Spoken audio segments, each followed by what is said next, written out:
Gracias por la espera. Vamos a dar inicio a la primera actividad académica de esta reunión del proyecto Minerva y la Universidad de Guanajuato, para lo cual el día de hoy nos acompaña el doctor Julián Valdés Félix, que él ya les comentó claramente las razones por las que él asumirá la totalidad de esta primera plática de divulgación. Y yo creo que, en ese sentido resulta muy importante porque, para algunos que no somos conocedores del área, como es mi caso particular, pues yo creo que iniciar con una conferencia de divulgación con una persona de la talla de Julián, pues es muy importante.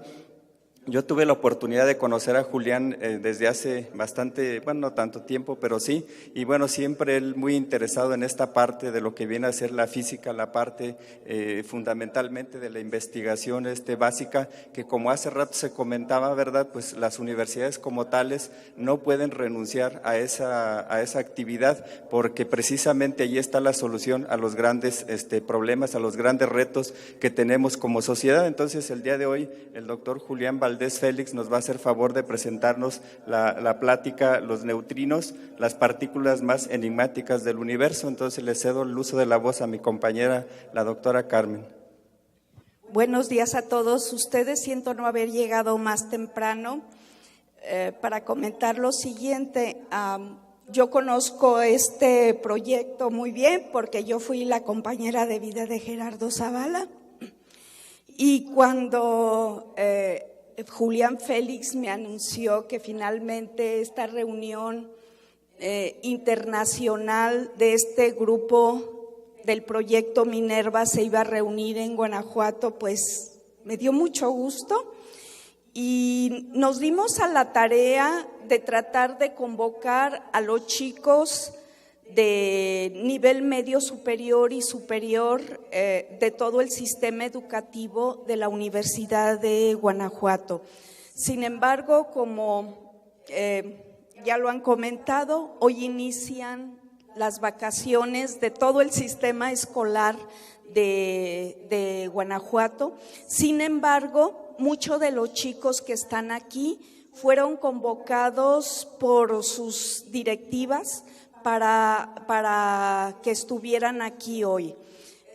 Tal vez no estamos llenando este auditorio con estudiantes, pero puedo garantizarles que la mayoría de los estudiantes que están aquí están muy interesados en este tema, y posiblemente habrá muchos de estos muchachos que se van a acercar a ustedes con el legítimo interés de conocer más del tema de los neutrinos tan elusivos, tan enigmáticos como dice la conferencia. Entonces, pues, bienvenidos a Guanajuato y espero que los mejores beneficiados de esta reunión sean los estudiantes. Julián, muchas gracias. Muchas gracias. Entonces iniciamos la conferencia. La idea de la plática es mostrarles lo que son los neutrinos y demostrarles que son las partículas más enigmáticas del universo, como lo van a poder entrever a lo largo de la plática. Es una plática de divulgación, es decir, se han obviado todas las partes técnicas, las partes duras de este tema, en aras de hacer la exposición más clara, más accesible a cada uno de ustedes. No nos vamos a exceder en tecnicismos.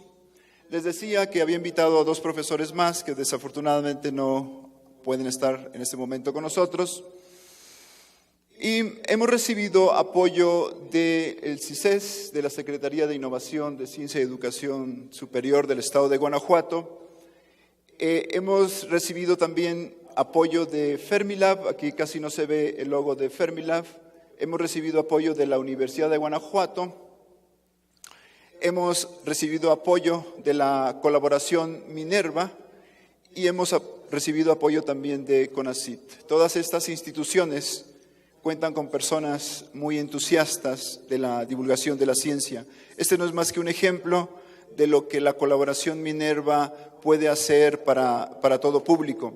Se van a sorprender quizá, como lo mencionó el doctor Lara, que uno de los pioneros descubridores de los tipos de neutrinos que actualmente es una herencia para la humanidad haya estado en la Universidad de Guanajuato y haya recibido un doctorado honoris causa y que se haya disculpado por no venir cuando se le estaba solicitando porque iba a recibir el Premio Nobel de Física.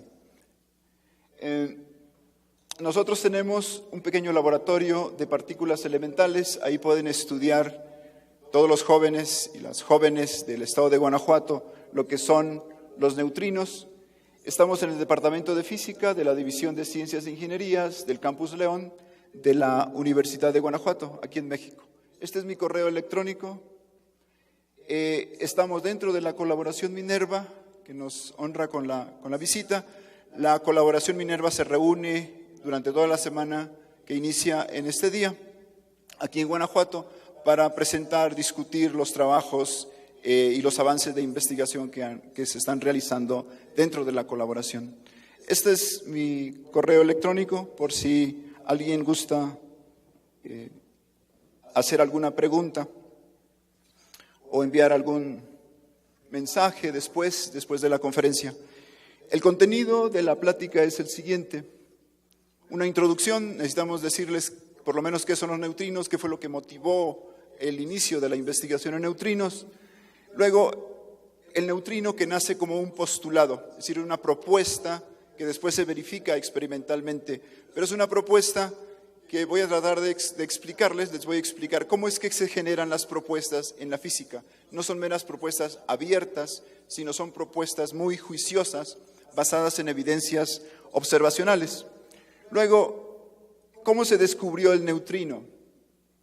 Es decir, cómo se obtuvieron las evidencias experimentales de que existe el neutrino. Y luego, ¿cómo es que se descubrieron dos tipos de neutrinos? No solamente un tipo de neutrinos, sino dos tipos de neutrinos. Y cómo es que los físicos después empujaron, meramente por concepciones de simetría, empujaron la frontera de la investigación hasta encontrar un tercer tipo de neutrino. Luego vamos a explicar brevemente lo que es la colaboración Minerva y actualmente, muy brevemente, la colaboración DUN, que apenas se está formando y que puede ser una invitación para que muchos de ustedes puedan unirse a este tipo de colaboraciones internacionales que apenas se están formando, como lo es la colaboración DUN. Y luego, finalmente, algunas conclusiones. Si me permiten iniciar con ideas muy generales, entonces nosotros siempre, los humanos, siempre estamos investigando los constituyentes elementales de la materia y se ha llegado a diferentes propuestas. Las razones son muchas veces de tipo filosófico, las razones son de tipo existencial, pero también hay razones físicas y también hay razones económicas, hay razones políticas y muchas veces hay razones de supervivencia de la especie humana. A los seres humanos, por ejemplo, nos maravilla la forma en que deviene la naturaleza. Es decir, si está sujeta a leyes, si está sujeta a principios, si es posible inspeccionarla por medio de la razón. Esos son los principios que nos guían a la hora de hacer investigación. Pero ese conocimiento básico tiene repercusiones naturales, tiene repercusiones tecnológicas. Por ejemplo, la creación de tecnología como esta. Esa tecnología, como lo mencionaba el doctor Lara, está basada en el conocimiento básico que podemos adquirir de la naturaleza. Ya no es la tecnología artesanal de prueba de ensayo y error, sino una tecnología creada en base a principios físicos. Por ejemplo, estos son simplemente dos ejemplos. El descubrimiento del electrón, que dio origen a toda la electrónica que nosotros tenemos, fue descubierta ya por 1898 por J.J. Thomson. Pero imagínense toda la tecnología que actualmente estamos disfrutando, las telecomunicaciones, la televisión, la web, el internet y todos esos tipos de tecnologías. Es basado en el conocimiento del electrón. El conocimiento del neutrino que actualmente estamos investigando, no sabemos hacia dónde pueda llevar. Pero les vamos a mostrar un ejemplo de en qué se pueden usar los neutrinos, como la colaboración Minerva lo demostró en el 2012. Es una publicación que ha merecido muchas citas a nivel de la web y que muchas personas lo mencionan. Entonces no sabemos exactamente hacia dónde podemos usar, en dónde podemos usar los neutrinos, y nada más les voy a mostrar un ejemplo de lo que ha hecho la colaboración Minerva en esa dirección. Entonces, esta plática es una invitación muy general, muy amplia para las jóvenes generaciones como ustedes. Es decir, queremos decirles que se pueden hacer las cosas, que pueden empezar a entrenarse para realizar investigación científica del más alto nivel. Nosotros estamos en la División de Ciencias e Ingenierías del Campus León en León, Guanajuato. Ahí tenemos, les decía, montado un pequeño laboratorio como este, y ahí pueden estudiar física, pueden estudiar ingeniería física y pueden estudiar los niveles de maestría y de doctorado. Pueden incluso, nos sobra tiempo todavía, ustedes están jóvenes, van iniciando, pero a la vuelta de 3 o 4 años seguramente ya están en la capacidad de empezar a colaborar con la colaboración Minerva o DUN o cualquier otra, a nivel internacional, por ejemplo, a nivel de maestría o doctorado. Entonces, ustedes en este lugar no tienen ya que emigrar hacia otros lados, pueden empezar a estudiar este tema tan apasionante como son los neutrinos.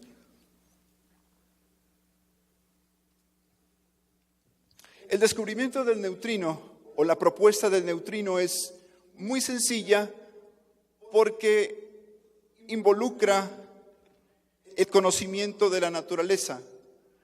Lo que estudiaban los físicos era esto: observaban los núcleos atómicos y de repente veían que salía una partícula, un electrón o un positrón. Se denota de esta manera.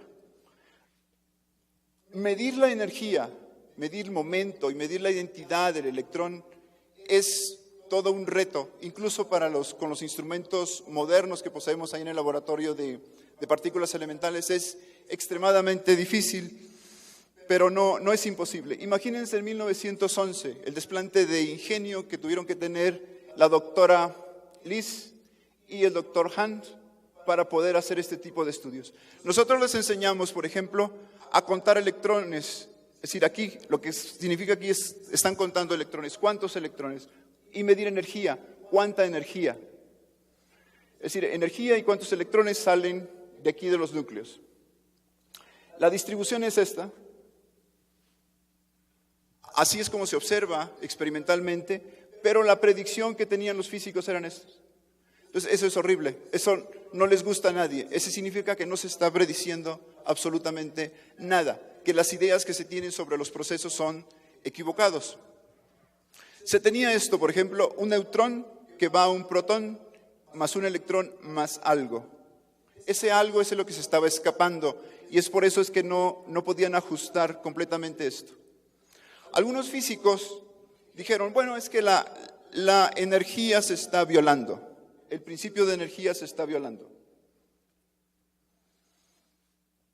Los resultados físicos no son muy bien recibidos si no reciben la confirmación.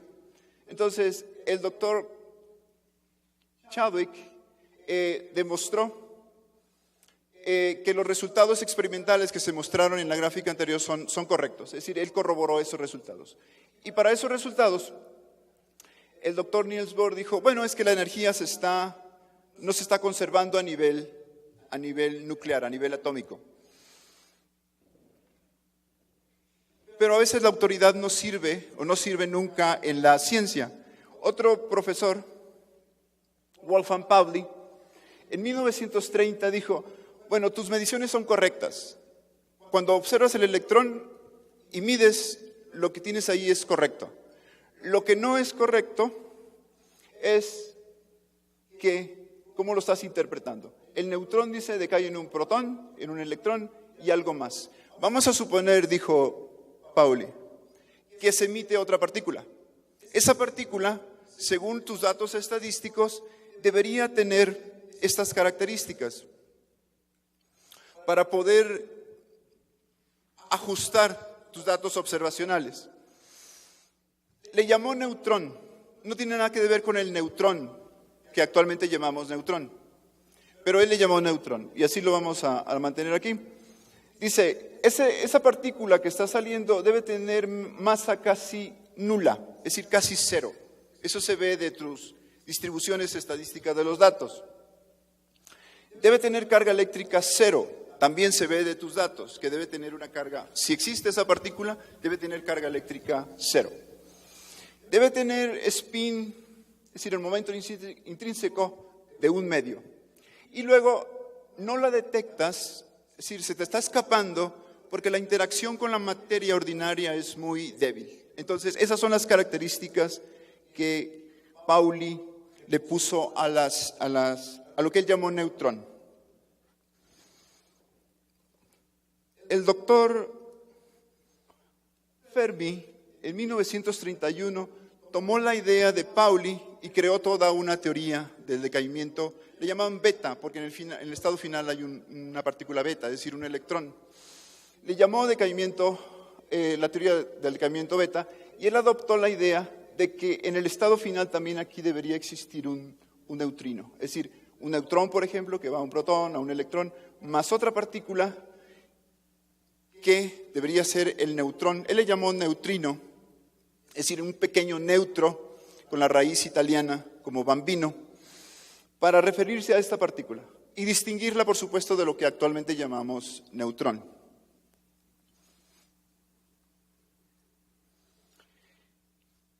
El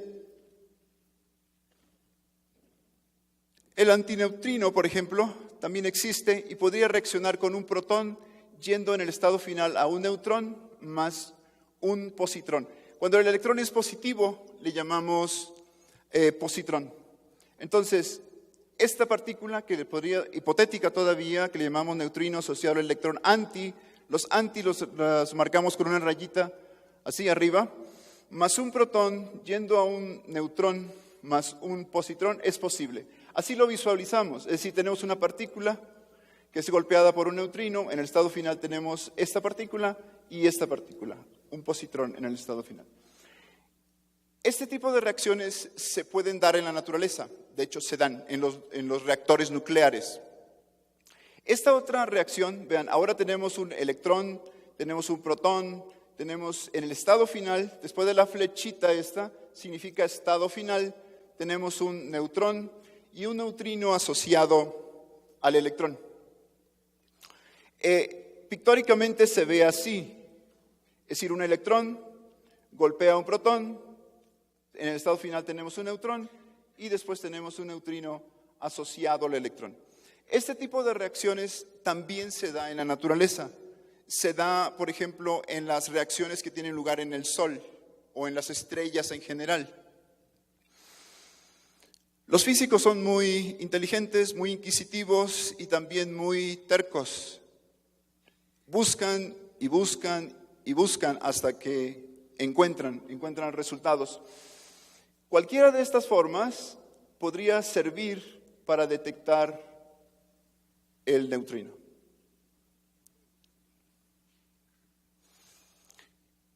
Se dieron a la tarea de detectar el neutrino, es decir, ya tenemos idea de que podría estar por ahí, pero los físicos tienen que convencerse de que existe el neutrino en el estado final, en estado libre, como existen las pelotas, como existen los planetas, como existen cualquier otro objeto en el mundo externo. Entonces, a esa tarea se dieron a Raines y Cowan, que aquí están en una fotografía. La anécdota que ellos cuentan fue, no sabían cómo detectar el neutrino. De hecho, cuando uno está haciendo investigación de frontera, realmente no sabe cómo evolucionan las cosas ni cómo se pueden poner las cosas en su lugar para poder obtener los resultados que uno busca.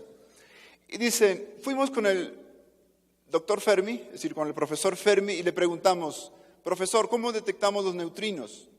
Ellos dicen que se sorprendieron cuando su maestro les dijo, es que no tengo ni la menor idea cómo detectar neutrinos. Yo los postulé en mi teoría, los uso, pero no tengo idea todavía de cómo detectarlos. Le dijeron, bueno, ¿qué tal si usamos una bomba nuclear? El profesor Fermi dijo, sí, es posible usar una bomba nuclear para crear los neutrinos que van a detectar. Pero esto tiene serios inconvenientes. Es caro, no es práctico, no se puede repetir tantas veces como uno quiera y en el tiempo que uno quiera. Entonces, esta forma es totalmente impráctica. Luego llegaron con el profesor Fermi y le dijeron, bueno, ¿qué tal si usamos un reactor nuclear? Y dice, sí, fantástico, esa es la clave. Usa uno de los reactores nucleares que tenemos en el país, en Estados Unidos, por supuesto, y de ahí obtén posiblemente los neutrinos que quieres captar. Entonces, fue la idea que ellos hicieron, que ellos propusieron. Les va a sorprender que toda la tecnología que se requiere para detectar neutrinos, cuando Raynes y Cowan iniciaron su investigación, no existía. Ellos tuvieron que crearla. Entonces, los físicos que se ostentan de estar haciendo investigación de frontera, lo que hacen es crear su propia tecnología. Estudiantes de la Universidad de Guanajuato han participado en crear tecnologías de frontera, como la doctora Débora lo mencionó, es decir, contribuyeron a construir este tipo de detectores. Es decir, los físicos de frontera, los que hacen investigación de frontera, crean sus propias tecnologías porque no pueden ir al mercado y comprarlas. Así lo hicieron Raynes y Cowan. Lo único que necesitan es un mundo de protones. ¿Y dónde tenemos protones? Pues lo tenemos en agua. Entonces, queremos maximizar la interacción entre protón y posiblemente el neutrino. Entonces, lo que tenemos que hacer es ponerle un compuesto químico que maximice la probabilidad de que se interaccione el neutrino con el protón. Esta es la reacción, es decir, antineutrino, protón, yendo a neutrón, más un positrón. Este es el anti del electrón. Lo que va a suceder aquí es lo siguiente, o podría suceder lo siguiente. Llega el neutrino, golpea el protón, es decir, llega el neutrino, golpea el protón, y se crea un neutrón. Aquí se crea el neutrón. Y luego también se crea un positrón, se crea el positrón. El positrón es la antipartícula del electrón. Entonces, cuando chocan, cuando se juntan, salen dos fotones, uno en esta dirección y otro en esta dirección. Eso es lo que tenemos aquí, en esta dirección y en esta dirección. Aquí necesitamos detectar los fotones. Es decir, necesitamos crear ojos artificiales para detectar los fotones. Son fotones. Los fotones como son el tipo de luz con los que vemos. Ellos crearon la tecnología para hacer este tipo de detecciones. También la tecnología electrónica era muy incipiente, es decir, muy primitiva. La forma de detección de los fotomultiplicadores era muy baja, del orden del 10-12%. Actualmente no llegamos al 100%, pero sí llegamos a un 85 o 90% de eficiencia de detección con los fotomultiplicadores modernos. Entonces, lo que ellos esperaban con sus detectores, si llegó el neutrino, debo esperar dos señales luminosas, una acá y otra acá, y esta que es producida cuando el neutrón es atrapado por un núcleo atómico. Cuando el neutrón es atrapado por un núcleo atómico, lo que hace es emitir un fotón, un rayo gamma. Bueno, este proceso de detección fue delineado por Raynes y Cowan. Y asómbrense, no hemos avanzado más de esto. Es decir, siempre los procesos de detección de neutrinos siguen más o menos este tipo de características, este tipo de procesos. Ese es el detector de Raynes y Cowan. Aquí tienen los fotomultiplicadores, ¿ven?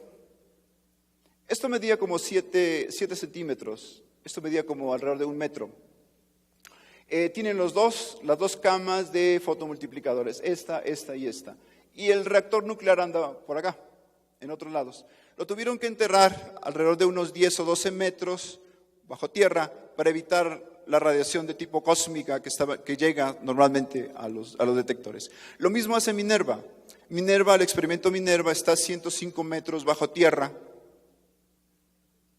para evitar que los rayos cósmicos incidan sobre el detector, y esa radiación no nos interesa. Lo que nos interesa es la señal de los neutrinos.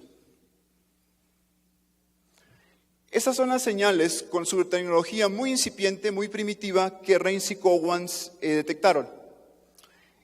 Asómbrense, en 1956 detectaban alrededor de 3 señales, es decir, 3 neutrinos por día. Actualmente, con las tecnologías que se tienen, por ejemplo, Minerva, detecta miles de neutrinos por día, pero el acercamiento es diferente, al rato se los explico.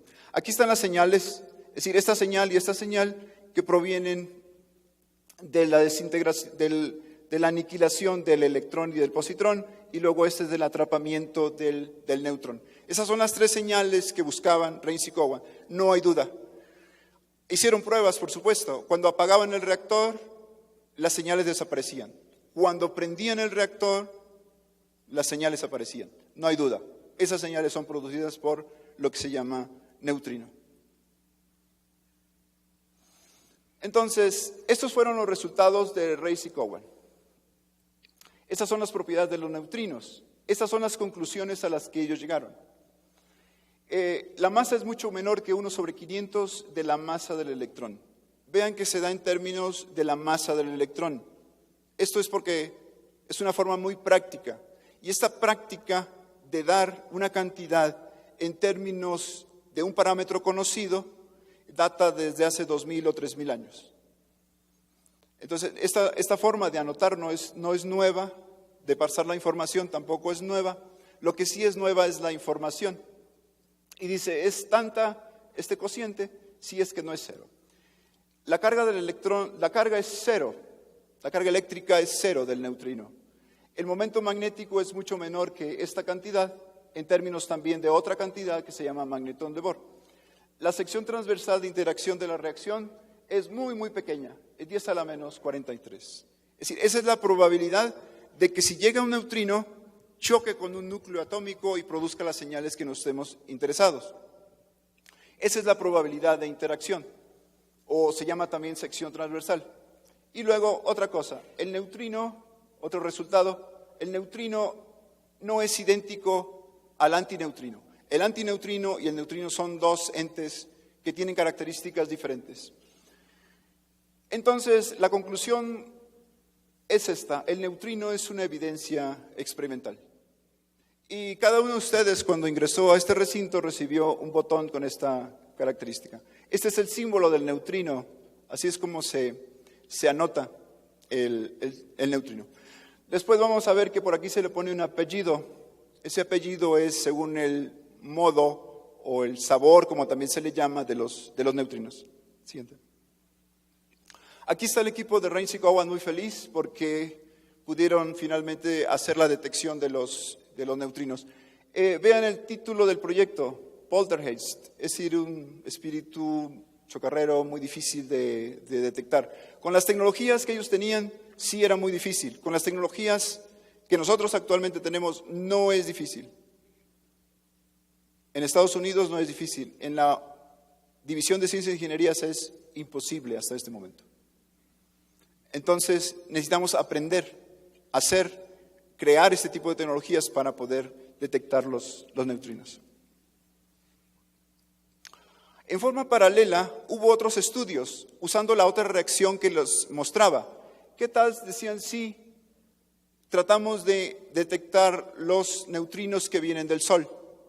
Entonces, ese trabajo lo hicieron Bacall y Raymond Davis en los años entre los 60s y los 80s, poco después de haber tenido ya la evidencia observacional de que el neutrino existe. Ese es el detector del doctor Raymond. Y esta es la reacción que él usó. Vean, neutrino más cloro. Todo el mundo tiene cloro en sus casas. Entonces, cloro, cuando interacciona el neutrino con el cloro, se vuelve argón más un electrón. Entonces, ese tipo de reacciones seguramente de manera muy ocasional se puede dar en las botellas donde ustedes almacenan cloro. Pero para atrapar los neutrinos, como la interacción es muy, muy pequeña, lo que se requiere es una gran cantidad de neutrinos o una gran cantidad de materia. Vean este tanquesote lleno de cloro. Ese es el doctor Davis. Esos son toneladas y toneladas de cloro que se tienen que almacenar. Además tienen que estar bajo tierra para poder bloquear los rayos cósmicos, las señales de rayos cósmicos que no interesan en este caso. Les decía, este experimento fue realizado en los años 60 u 80. Lo que sucede en el Sol es lo siguiente. El Sol es una fuente de neutrinos, aquí están. Este es el detector del Dr. Raymond en la Tierra. Entre el Sol y la Tierra hay esta cantidad. Se le llama una unidad astronómica, sí, pero no dice mucho porque no estamos acostumbrados a lo que es una unidad astronómica. Son 150,000 millones de metros la distancia entre el Sol y la Tierra. Esa es la distancia que tienen que viajar los neutrinos desde el Sol hasta estos detectores aquí en la Tierra. Lo que el doctor Raymond y colaboradores detectaron, si se generaban 3 de acuerdo al modelo de predicción, lo que se tiene aquí era 1/3, es decir, de 3 se captaba 1. Esto permaneció como un problema al tema de los neutrinos. Entonces se le conoce como el problema de los neutrinos solares, la deficiencia, porque se detecta menos de los que posiblemente se hayan creado, y permaneció por algunos años como un misterio. Fue retomado, por supuesto, por algunos investigadores.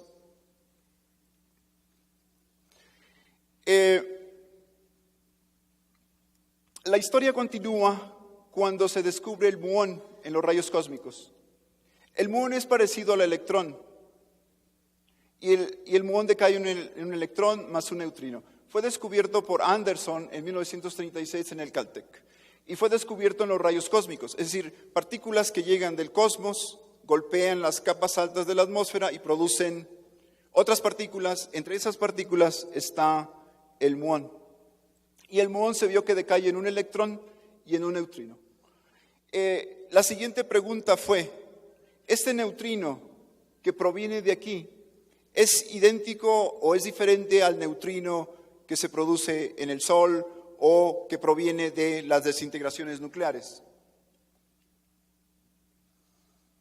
Quien se dio la tarea de investigar eso, si los neutrinos eran iguales o diferentes, fue el doctor Lederman. El doctor Lara lo mencionó aquí, es amigo de la universidad, todavía vive, ya está muy mayor, así que ya no se mueve mucho, pero siempre ha sido amigo de la Universidad de Guanajuato y ha permanecido como un amigo de la Universidad de Guanajuato desde que se empezó a fundar la División de Ciencias e Ingenierías allá en el Campus León. A mí me ha tocado conocerlo, hemos platicado un par de veces. Él, junto con Melvin Stewart y el doctor Jack, se dieron a la tarea de ver si el neutrino asociado al muón y el neutrino asociado al electrón son entes diferentes. Sorpresa, no hay tecnología para hacer eso. Eso es lo motivante. Eso es lo que hay que hacer cuando uno hace investigación de frontera. Fijar los problemas y luego crear la tecnología para realizar la investigación. Muchas veces se dice, bueno, no tengo dinero. Bueno, parte del trabajo del investigador es conseguir el dinero para realizar las investigaciones. La colaboración Minerva consigue dinero para hacer sus investigaciones, ellos consiguen dinero, nosotros conseguimos algo de dinero para mantener el laboratorio de partículas en la división y poder hacer funcionar este tipo de programas científicos. Eso lo saben todos los científicos. Entonces, el doctor Lederman junto con sus compañeros se dieron a la tarea. Crearon la tecnología, es decir, crearon el acelerador, una fuente de neutrinos. Y se dieron a la tarea de usar esa fuente de neutrinos que ellos crearon para investigar las propiedades de los neutrinos. Esa idea de cómo crear los neutrinos se sigue aplicando actualmente. Es la que si ustedes van a Fermilab aprenderían a usar. En México no tenemos esa tecnología, no tenemos esas facilidades o infraestructura para crear haces de neutrinos. La respuesta que encontró el doctor Lederman y sus compañeros dice es que hay dos tipos de neutrinos.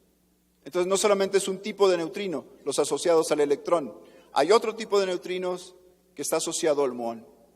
Los anotamos así, el neutrino asociado al electrón se anota así y el neutrino asociado al muón se denota de esta manera. Pero las cosas no se detienen ahí, los físicos siguen investigando, siguen preguntando sobre la naturaleza y siguen creando nuevas cosas. La pregunta inmediata fue, bueno, si hay 2, ¿por qué no hay 3? Entonces se dieron a la tarea de investigar si había un tercer neutrino. Y quien se propuso esa investigación es el doctor Peirce en 1975 de la Universidad de California en SLAC, en Stanford. Y lo que él dice, bueno, ¿qué tal si agarro un positrón y un electrón y los hago chocar? Ahí deben producirse muchos de otras partículas si es que existen. Pero la tecnología tampoco existía. Entonces tuvieron que crear ese tipo de tecnologías para poder hacer ese tipo de investigación. Esta es la forma en que se ve el colisionador de electrones y positrones. Entonces es una máquina de varios millones de dólares con una capacidad técnica muy, muy alta, donde se producen donde se colisionan este tipo de partículas y se producen esto. El resultado del doctor Peirce fue que existían estos en el estado final, más otras 2 partículas que posiblemente no fueran detectadas. La forma de escribirlo es esto. Vean, aquí tenemos inicialmente las 2 partículas que colisionan. Aquí son la forma que podrían estarse produciendo, el tau. Tau significa tercero, es decir, el tercer neutrino va en esa dirección, más otras partículas que pueden detectar. Existe también el antineutrino del tau y el neutrino del tau. Entonces, por razones meramente simétricas, casi de estéticas, pudieron entrever que existe un tercer neutrino. Le llamaron tau por tercero. Entonces es un neutrino asociado a la partícula tau. Se descubrió el tau, pero estaba todavía por descubrirse el neutrino asociado al tau. Una colaboración llamada Donut, construida a lo largo de 1960, reportó la detección en el año 2000, de que se puede detectar directamente el neutrino asociado a la partícula tau. Entonces, no son 2, no es 1 ni 2, son 3. Ese es el neutrino asociado al tau. Entonces existe el neutrino asociado al electrón, el neutrino asociado al muón y el neutrino asociado al tau. Son 3 tipos de neutrinos. Esta gráfica muestra el resumen que nosotros tenemos de las partículas elementales. Esos son los quarks, esos son los leptones. Los leptones son el electrón y el neutrino asociado al electrón. También existe el antielectrón y el antineutrino asociado al electrón. Existe el muón y existe el neutrino asociado al muón. También existe el anti del muón y el anti del neutrino del muón. Y existe el tau y existe el neutrino asociado a la partícula tau. Si se dieron cuenta, el electrón negativo, el muón negativo y el tau negativo, esas son lo que se llaman las partículas. El electrón positivo, el muón positivo y el tau positivo son las antipartículas de las primeras. Entonces, existe un antineutrino del electrón, un antineutrino del muón y un antineutrino del tau. Entonces, son 3 tipos con 2 estados. Uno es el anti del otro y no son, hasta donde se sabe, iguales. Se especula que pueden existir otro tipo de neutrinos, por ejemplo, los neutrinos reliquia. Son los neutrinos que deben estar por aquí. Así que si alguien tiene interés genuino en la ciencia, ese es un problema increíblemente interesante. ¿Cómo detectamos los neutrinos reliquia? Nadie ha detectado los neutrinos reliquia. Son los neutrinos que tuvieron que haber sido creados en los primeros estadios de la creación del universo y que han llegado hasta nuestros días, por aquí, con una bajísima energía tan baja que prácticamente no interactúan con la materia ordinaria. Y luego deben existir los neutrinos estériles, es decir, no interactuarían con nada, excepto serían responsables de algunos procesos físicos que suceden con los neutrinos. Pero el experimento IceCube no ha visto evidencias de que los neutrinos estériles existan. Pero si recuerdan, todo empezó con una propuesta, la propuesta de Pauli. La propuesta de Pauli muchos lo descartaron por inverosímil, pero hubo físicos que la tomaron muy en serio y empezaron a investigar y al final pudieron detectar el neutrino. En 1957, Bruno Pontecorvo sugirió que los neutrinos podrían cambiar de estado. Es decir, del neutrino asociado al electrón podría ir al neutrino asociado al muón o podría ir al estado del neutrino asociado al tau. Mucha de la nomenclatura con la cual nosotros actualmente anotamos los neutrinos se debe a Pontecorvo. Pontecorvo era del grupo de Fermi en Roma. Pontecorvo emigró a la Unión Soviética y Fermi emigró a Estados Unidos. El grupo de Fermi se deshizo completamente en aquella época. Algunos emigraron también a Estados Unidos y consiguieron premios Nobel de física. La idea de la oscilación de neutrinos es la siguiente. Tenemos aquí el neutrino asociado al electrón y va caminando, va desplazándose prácticamente a la velocidad de la luz y de pronto aparecen el neutrino asociado al muón y el neutrino asociado al tau, los tres. Sigue avanzando en el espacio y se vuelve a convertir en el neutrino asociado al electrón y así sucesivamente. Entonces, en algún punto, cuando estábamos esperando que llegaran neutrinos solamente del electrón, pues ya se convirtió en un neutrino asociado al muón o al tau. Si estábamos esperando, es decir, si con la red o con el detector que nosotros teníamos, se tuviera únicamente la posibilidad de detectar neutrinos asociados al electrón y si se convierte en un muón, simplemente ya no lo podemos detectar. Es decir, escaparía a nuestro proceso de detección. Esa sería una solución al problema de los neutrinos solares. Y la deficiencia de los neutrinos solares fue encausada, fue investigada por experimentos en Japón, por ejemplo, el Kamiokande y el Super Kamiokande, y experimentos en Canadá, como el Sudbury Neutrino Observatory en Canadá. La propuesta de esos experimentos es, bueno, ¿qué tal si aparte de poder detectar neutrinos asociados al electrón, en el mismo detector le ponemos la posibilidad de detectar neutrinos asociados al muón? Entonces, con el mismo detector podemos detectar los dos estados. El tau es muy energético, produce otro tipo de reacciones, entonces es más difícil detectarlo.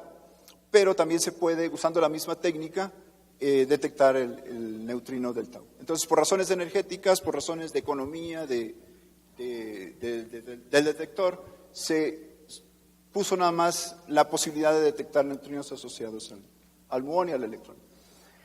El resultado fue positivo, es decir, lo que se detectaba como un tercio de los neutrinos que se generan en el Sol, bueno, evolucionan, cambian de estado hasta que llegan simplemente, de esos tres que se generaban, llega uno solo.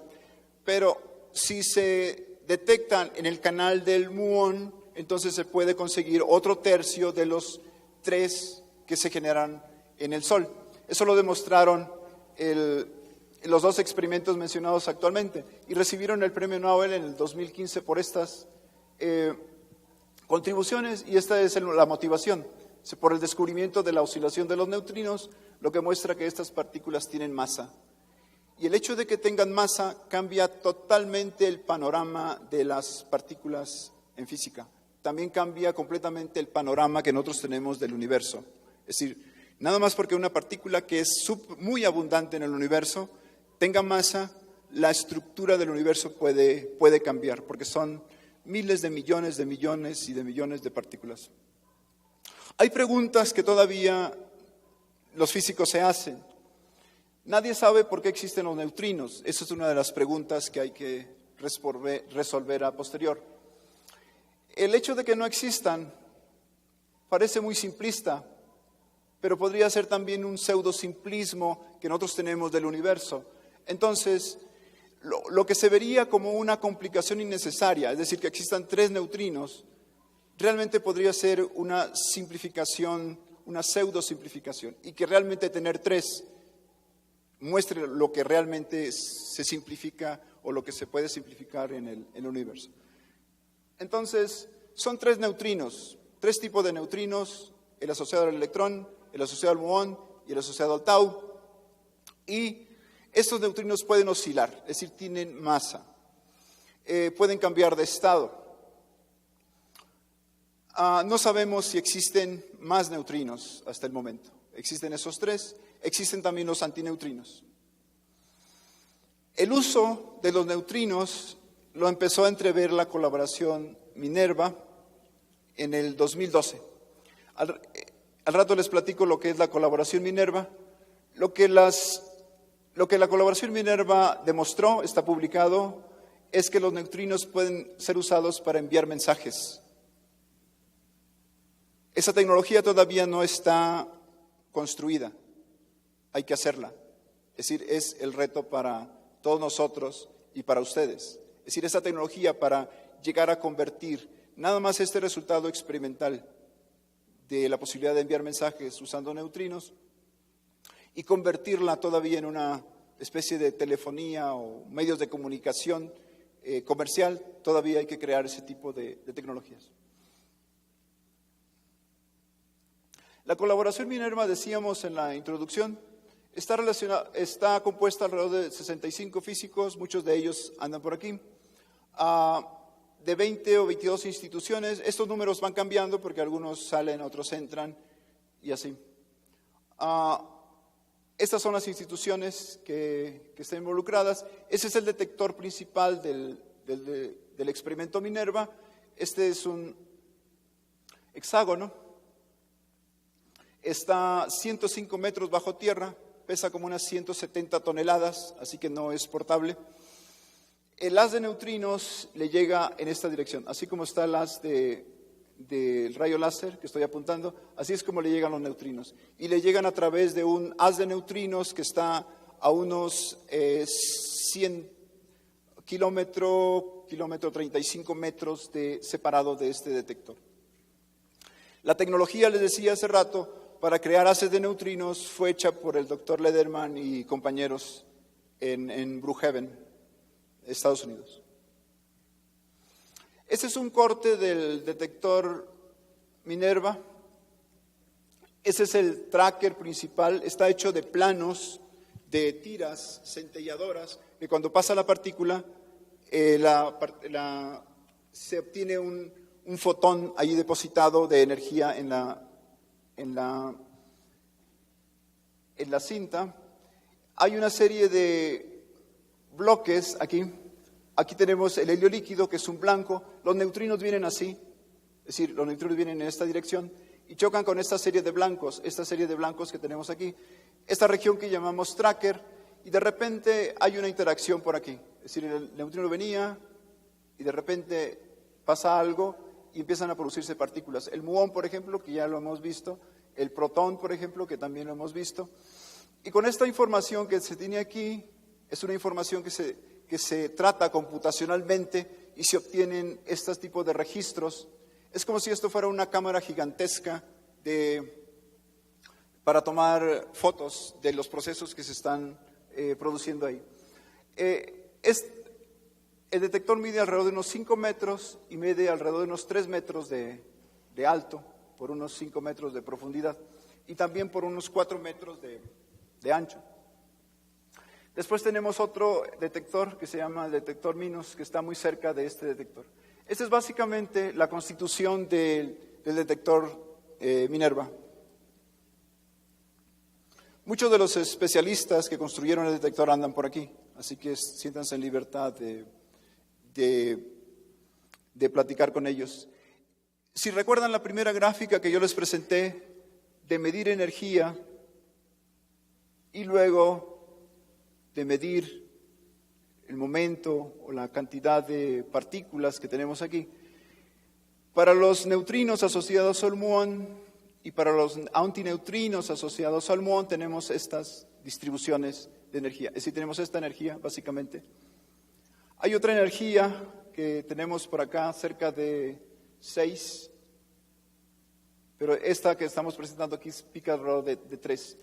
Los neutrinos que inciden en el detector Minerva son neutrinos asociados al muón y antineutrinos asociados al muón. También hay un 10% de esos neutrinos asociados al electrón.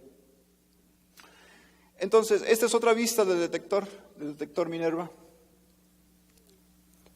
Tiene 38,000 canales de detección. Los canales, el número de canales que tenía el experimento de Rayleigh-Cowan era alrededor de 64. Es decir, cada fotomultiplicador es un canal de detección.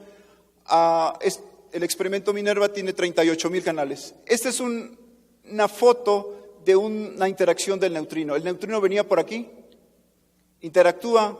Aquí no hay nada porque el neutrino no interactúa con la materia ordinaria, pero de repente sucede algo y producen partículas, estas partículas. Entonces, a través de las partículas finales es como se detectan la interacción de los neutrinos. Es decir, los neutrinos no se observan directamente, lo que se observa es la interacción y las partículas en el estado final. A través de esta interacción es como se detectan los neutrinos.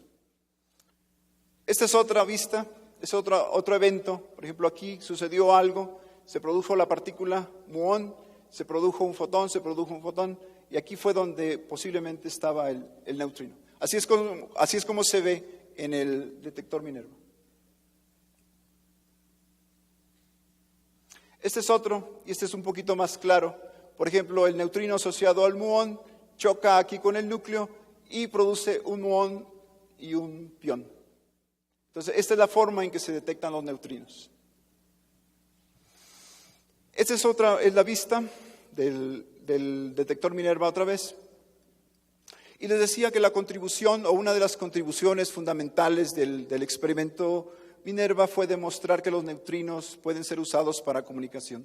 Si ustedes están preguntando para qué tanto dinero invertido, son cientos de millones de dólares invertidos en este tipo de investigación, es que los neutrinos pueden ser usados para algo. La tecnología o el conocimiento básico puede ser usado para crear tecnologías. Esta tecnología, les decía, de comunicación todavía no se crea. Es necesario crearla y ahí hay muchos temas de investigación científica que pueden ser desarrollados. La otra colaboración en la que pertenece la Universidad de Guanajuato es la colaboración DUN. Esta colaboración apenas se está formando, tiene alrededor de unos 1,000 participantes y la idea es llegar a tener unos 1,500 participantes. Es una colaboración internacional de 2,000 millones de dólares, con muchas posibilidades, explora muchas posibilidades para el conocimiento de los neutrinos. Siguiente, pero hay un video.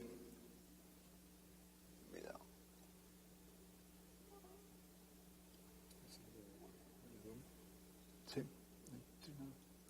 Les vamos a presentar un video.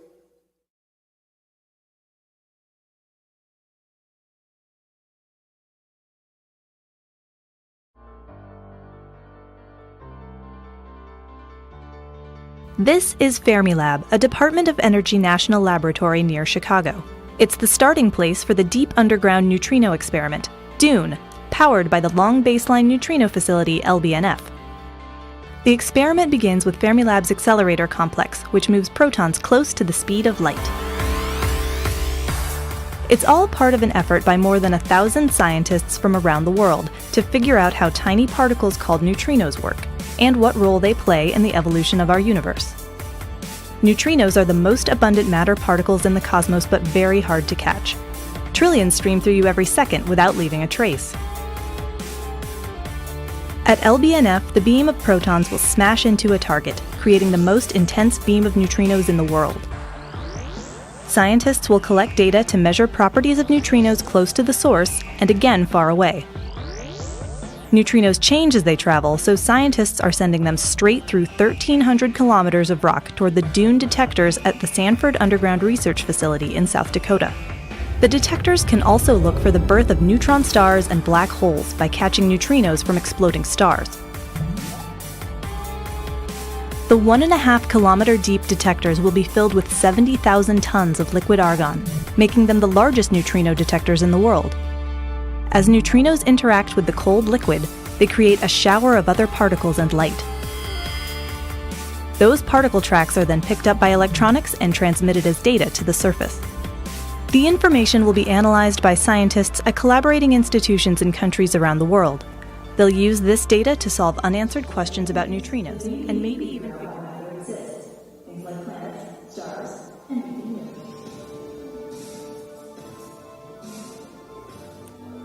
Listo, volvemos a la... Ese es el video oficial de la colaboración DUN. Está en el sitio de Fermilab.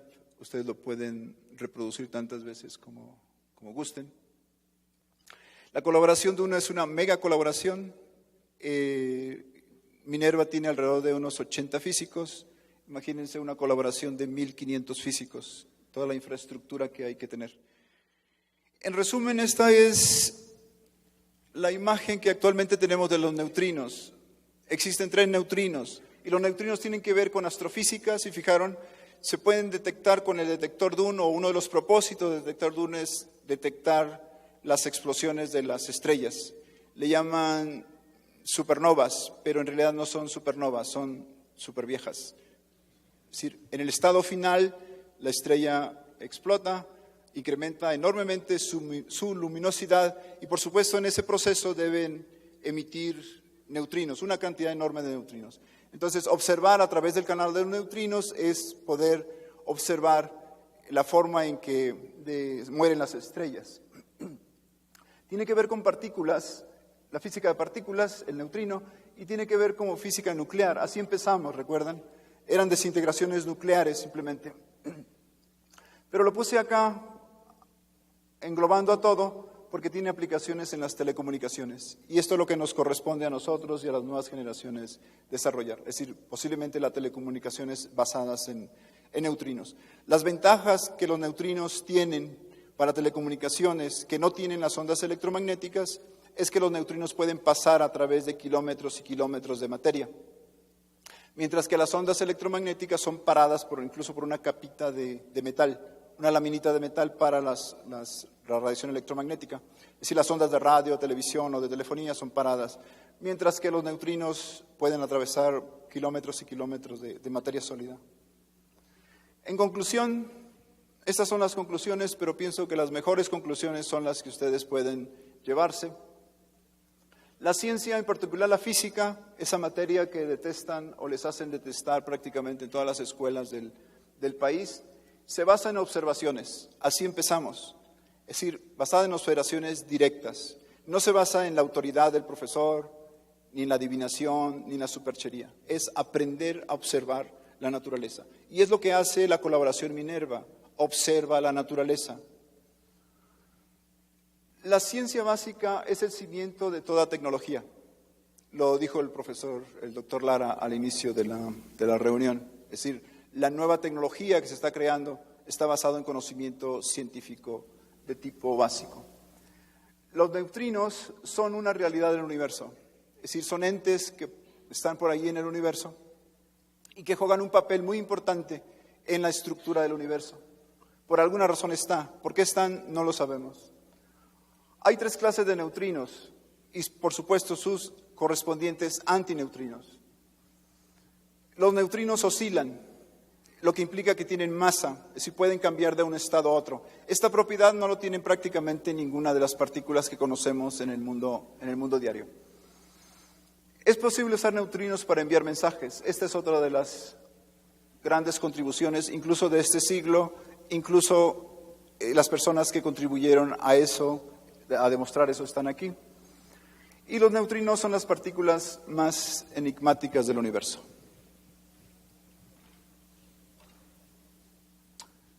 Bueno, muchas gracias por su atención y con esto damos concluida la presentación.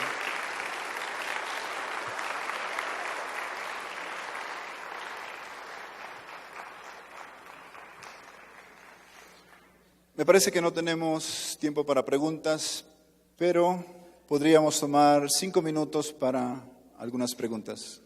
Así que con toda confianza, aquí tienen expertos internacionales que pueden responder todas sus preguntas. No me incluyo, sino la de la colaboración Minerva. Las preguntas son para los jóvenes estudiantes. La oportunidad es para los jóvenes estudiantes que quieran preguntar.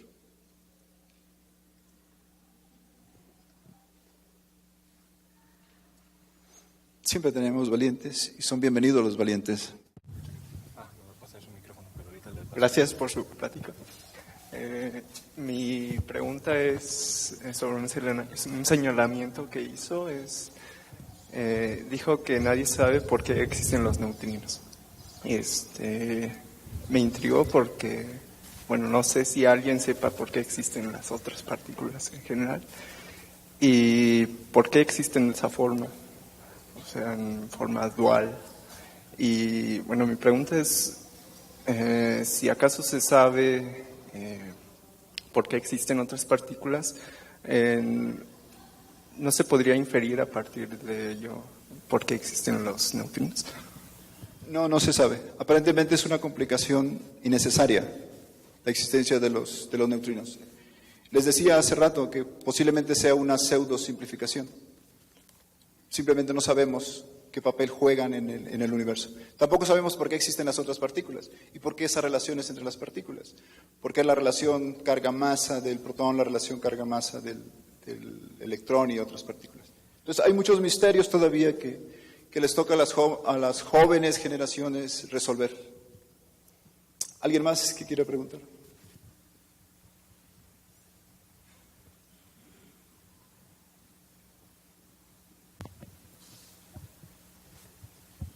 Hola, buenos días. Bueno, es muy breve mi pregunta. ¿En qué región del espectro o qué longitud tiene el fotón que se detecta de la aniquilación del positrón?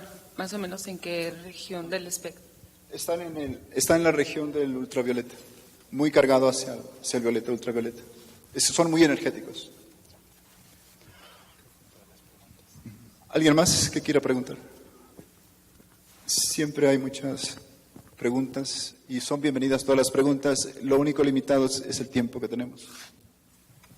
Bueno, una de las preguntas que tenía era sobre una fórmula que se planteaba aquí de una reacción, de que el muón, por ejemplo, al dividirse, la reacción terminaba en electrón y neutrino, solo que la única duda que tengo es que tanto el muón, el electrón y el neutrino, tengo entendido, son partículas fundamentales. Mi duda sería por qué podría el muón hacer esa reacción.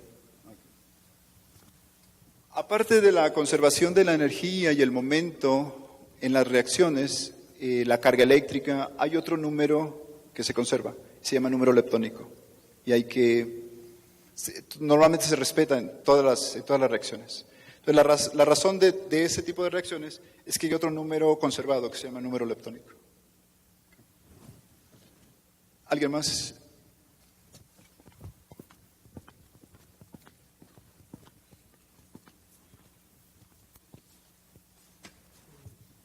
Bueno, una de las dudas que tuve es de que en qué afectaría la manera en la que vemos el universo si los neutrinos tuvieran o no masa. La pregunta es cómo se vería el universo si los neutrinos no tuvieran masa. Mientras más masa tenga el universo, la dinámica va a cambiar. Es decir, va a depender el destino que tenga el universo, ya sea que se siga expandiendo o que se contraiga en algún momento.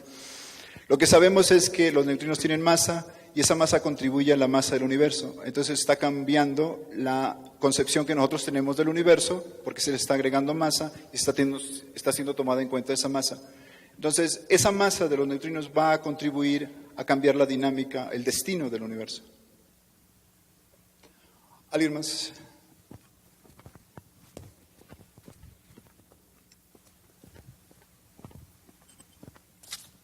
Hola, gracias por la conferencia. Mi pregunta es, en el experimento de Minerva, bueno, en la cámara, el haz de neutrinos se hace reaccionar con núcleos. ¿Qué tipo de núcleos son con los que reacciona? Y la segunda es si los neutrinos no tienen carga, son neutros, y tienen tan poca masa, ¿qué tipo de interacción tienen con las otras partículas elementales que les permite cambiar las propiedades de estas? Para responder esa pregunta, primero un comentario. Cuando nosotros abrimos este tipo de conocimiento al público en general, a los estudiantes, y los presentamos a ese nivel, ese público puede crear preguntas de calibre premio Nobel, y eso para mí es asombroso, Lo que acabas de preguntar es una Pregunta de calibre Nobel. ¿Qué sucede cuando interactúa el neutrino con el núcleo? Nadie sabe a ciencia cierta todavía. El experimento Minerva investiga eso, así que si te interesa mucho, te esperamos en la división. Ahí puedes aprender física, ahí puedes aprender todas las técnicas y empezar a colaborar con la colaboración Minerva. Es uno de los propósitos de la colaboración Minerva. Es decir, ¿qué sucede estrictamente hablando cuando un neutrino choca con un protón o un neutrón del núcleo? Nadie sabe, pero hay modelos, hay ideas, son los estudios que está haciendo Minerva. Buenos días, una pregunta. ¿Cómo le hacen para concentrar los neutrinos en un haz como lo presentaron? Otra pregunta que asombra, porque también es de calibre Nobel. Ese problema lo resolvió el doctor Lederman. Es decir, cómo focalizas los neutrinos. ¿Okay? Se usan lentes magnéticas, campos magnéticos muy, muy altos, pero no se focalizan los neutrinos, se focalizan las partículas cargadas que después van a decaer en neutrinos. ¿Okay? Así se focalizan los neutrinos. Pero la pregunta es increíblemente buena. ¿Más preguntas?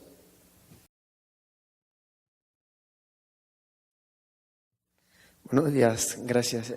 Mi pregunta es, si alguien se preguntó si hay 3 tipos de neutrinos, ¿por qué nadie se ha preguntado si puede haber más tipos?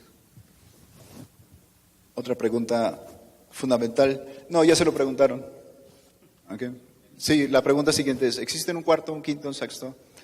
Hasta donde se sabe, hasta donde se ha explorado, no existe un cuarto, ni un quinto. Hasta donde se ha explorado. Pero la física no es por postulación, la física es por observación. Hay que observar una vez, otra vez, otra vez y otra vez. Y si no encuentras nada, dices, bueno, puedo postular que no existe. Pero siempre estás esperando que en algún momento, cuando el conocimiento avance, la tecnología cambie, puedas detectar. Si nunca desechas completamente la pregunta.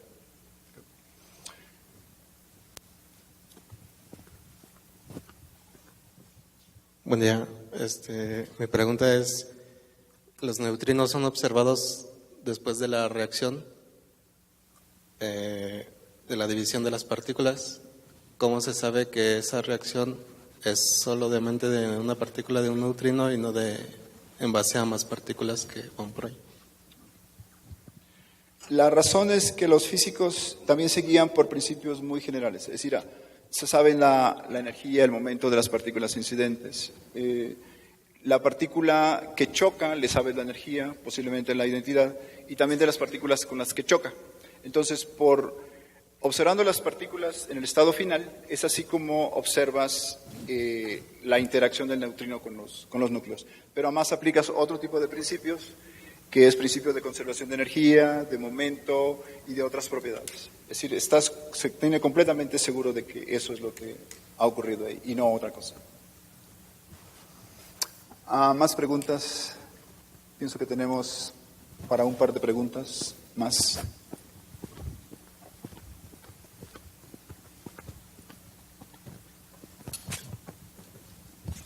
Gracias. ¿Pudiera ser que a través del análisis exhaustivo de los neutrinos se pudiera conocer un poquito más acerca de los gravitones para poder explicar la fuerza de gravedad que pues aún es desconocida para los físicos? Es posible que sí, pero nadie lo sabe. Es decir, nadie ha hecho ese tipo de esfuerzos. Okay. Pero los esfuerzos la pregunta es válida y los esfuerzos serían muy válidos en esa dirección. ¿Alguien más que quiera preguntar? Me voy a permitir decir que es la última pregunta. Por razones de tiempo. Sí. Gracias. Cuando explicó la aplicación de los neutrinos para telecomunicaciones, mencionó que los neutrinos no interaccionan con la materia y que pueden pasar por cierta cantidad de materia, pero su interacción con la materia es la forma en que se detecta. ¿Qué características tiene los detectores para que se pueda detectar esta interacción, o qué características hace que un neutrino interaccione o no interaccione con la materia? Porque en sí las reacciones nucleares que puso es la interacción con electrones y protones, y de eso está constituido todo lo que nos rodea. Sí. Sí, interactúan muy, muy débilmente. La probabilidad de que interactúe es muy pequeña. Entonces, lo que se hace es mandar una gran cantidad de neutrinos, así maximizas esa probabilidad, pero también le pones una gran cantidad de materia. Entonces, esos dos parámetros maximizan la interacción. Y esa es la forma en que se detectan los neutrinos. Es decir, sí interactúan débilmente, es decir, poquitos, pero de muchos que se envían, poquitos son los que interactúan. Entonces, sí interactúan y pueden atravesar miles y miles de kilómetros de materia. Me parece que ya agotamos el tiempo. Me resta únicamente agradecerles y también me resta decirles que siempre me siento emocionado y con un hueco en el estómago cuando veo tanto talento desperdiciado entre nuestros estudiantes. Son muy talentosos, son muy inteligentes y para ser grande hay que seguir el camino de los grandes o juntarse con los grandes. Y en esta semana va a haber un grupo de grandes que estudian los neutrinos. Así que felicidades a todos ustedes. Las preguntas son algunas de calibre premio Nobel, muy inteligentes, muy profundas y que pueden abrir brecha en la investigación científica. Así que felicidades y muchas gracias por estar aquí. Un aplauso para todos ustedes.